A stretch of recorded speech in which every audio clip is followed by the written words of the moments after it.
దేవుని యొక్క మహాకృప, వాత్సల్యత, ఆయన యొక్క ప్రేమ, ఆయన యొక్క కనికరం మనల్ని మరొకసారి ఈ విధంగా కలుసుకోవడానికి దోహదపడుతుంది. మన యొక్క గొప్పతనమో, మన యొక్క నీతో, లేకుంటే మనకున్నటువంటి బలమో, మనకున్నటువంటి శక్తో, లేకపోతే మనకున్నటువంటి స్థితిగతుల్లో కారణం కానే కాదు.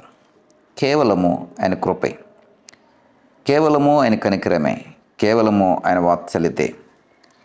ప్రియ సహోదరుడా, సహోదరి, ఈ మేల్కొల్పు ప్రార్థనలో మరొకసారి దేవుని యొక్క మాటను మనము పరిశీలనగా చూద్దాం.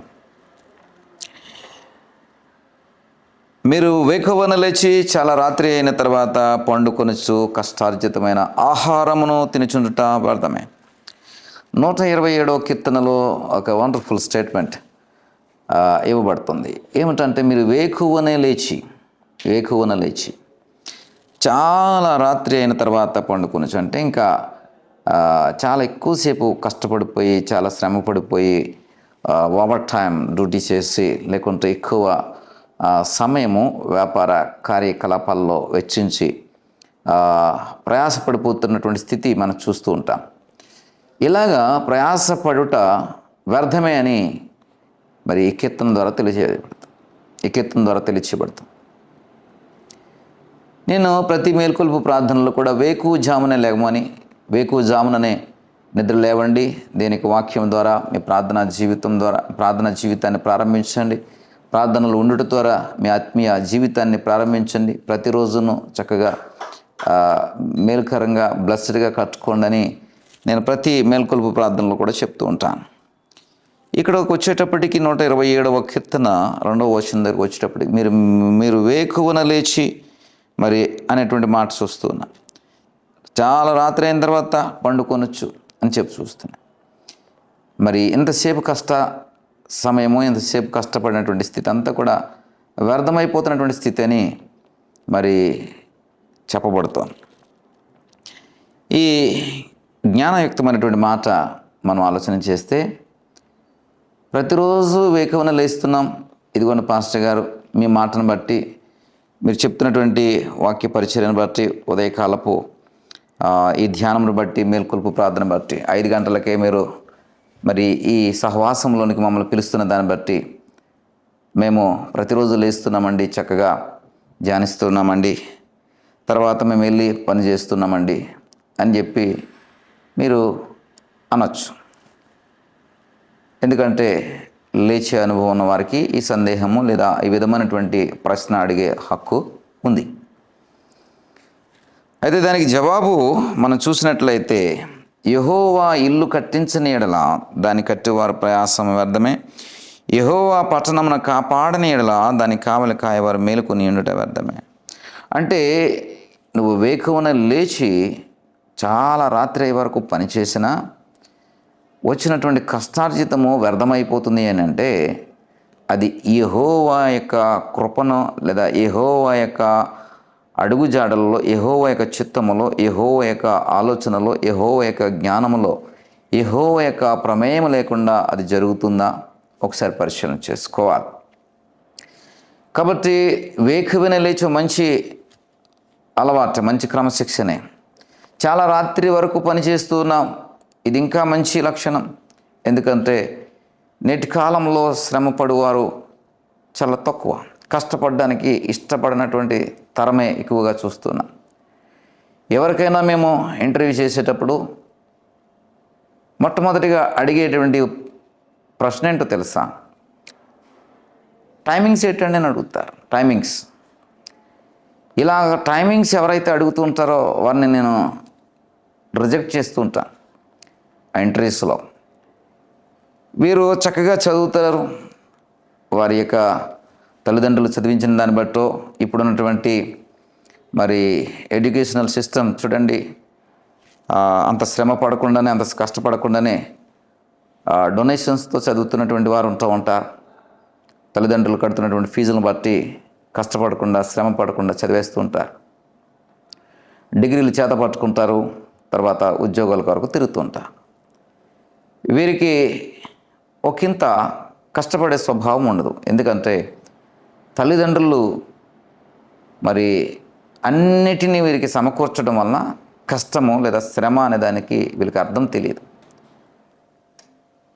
ఎదుగుదాం, ఒక ఉన్నత శిఖరాలను అధిరోహిద్దాం, మనకివ్వబడినటువంటి పని విషయంలో మనము చాలా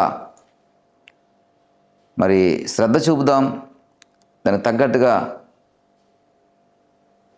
నమ్మకమైనటువంటి స్థితిని కనపరిచి ఇవ్వబడిన దానిని రెండింతలు పదింతలు ఈ విధంగా బ్లెస్ చేయడానికి అనుకూలంగా మనం పనిచేద్దామని ఆలోచన వీరికి ఉండదు. టైమింగ్స్ ఏంటని అడుగుతూ ఉంటారు. కాబట్టి ఇలాగ టైమింగ్స్ అడిగేవాడు సరిగ్గా పని చేయడని ఒక నిర్ధారణ. ఎందుకంటే వాడు టైం ఎప్పుడు ప్రారంభమవుతుందా, ప్రారంభమైన తర్వాత ఎప్పుడు అయిపోద్దా ఈ టైము, ఎప్పుడు ముగించేసుకుందామా, ఎప్పుడు ఇంటికి పోదామా, ఎప్పుడు రెస్ట్ తీసుకుందామా, ఇదే ఆలోచనలో పడుకుంటూ ఉంటారు. కాబట్టి టైమింగ్స్ అని ఎక్కువగా మరి ప్రిఫర్ చేయకండి. మీకు ఇవ్వబడినటువంటి అవకాశమును సద్వినియోగపరుచుకుంటూ దాని కొరకు కష్టించి పనిచేయండి. ఆ కష్టమునకు తగిన ఫలము ఖచ్చితంగా మీరు చూస్తారు, అందులో సందేహమే లేదు.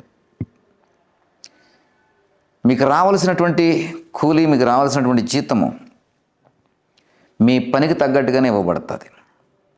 అంతకు మించి ఎక్కువ కూడా ఆశించొద్దు, అంతకు మించి ఎక్కువ ఆలోచన కూడా చేయొద్దు. ఆ విధంగా పనికి తగిన ఫలము నీకు సిద్ధపరచబడింది, పనికి తగిన కూలి నీ కొరకు సిద్ధపరచబడింది, దానికి తగ్గట్టుగానే నీకు ఇవ్వబడుతుంటుంది. దానికి మించి నువ్వు పని చేసినప్పుడు కూలి పెంచబడుతుంది, జీతం పెంచబడుతుంది, లాభం పెంచబడుతుంది, ప్రయోజనాలు పెంచబడతాయి, నీకు రావాల్సినటువంటి ప్రయోజనాలు పెంచబడతాయి దానికి మించి పని చేసినప్పుడు. ప్రియ సహోదరుడా, ఇదొక మెజర్మెంట్, ఇదొక కొలత, ఇదొక ప్రమాణం, ఒక విధమైనటువంటి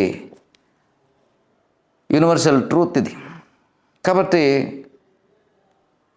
దేవుని వాక్యం చెప్తుంది ఏంటంటే ఉదయం విత్తు, సాయంత్రం విత్తు, మధ్యాహ్నం విత్తు, ఇలాగా ఒక పని చేయడం కొరకు, విత్తడం కొరకు ఒక మాట చెప్తుంటారు.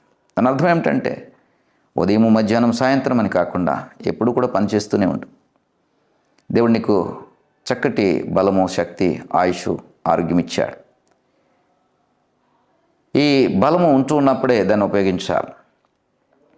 ముసలివాడు అయిన తర్వాత అప్పుడు నేను లేచి పరిగెడతానంటే నీ శరీరము, నీ దేహము, నీ మనసు, నీకున్నటువంటి పరిస్థితులు నీకు అనుకూలించు. కాబట్టి నీ బలము నీలో ఉన్నప్పుడే దాన్ని సరైన రీతిలో సద్వినియోగపరచుకోవడానికి ప్రయత్నించే. అది ఎలా సద్వినియోగపరచుకోవాలంటే యెహోవా చేత ఇల్లు కట్టించబడని ఎడల అది వ్యర్థమే.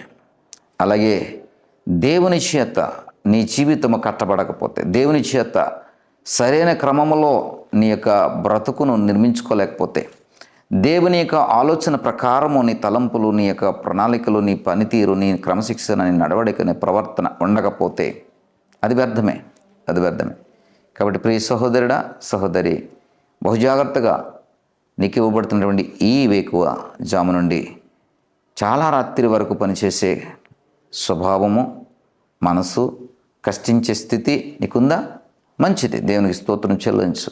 అయితే దేవునిలో అది జరగడానికి, దేవుని యొక్క ఆలోచన ప్రకారం జరగడానికి, దేవుని యొక్క ఉనికిలో అది జరగడానికి ఒక చక్కటి ప్రార్థన ద్వారా నీ రోజును ప్రారంభించు. ఆయన చేతుల మీదుగా ఈరోజు సద్వినియోగపరచబడడానికి ఇవ్వబడినటువంటి ఈ రోజును ఆయనకు అప్పచెప్పు.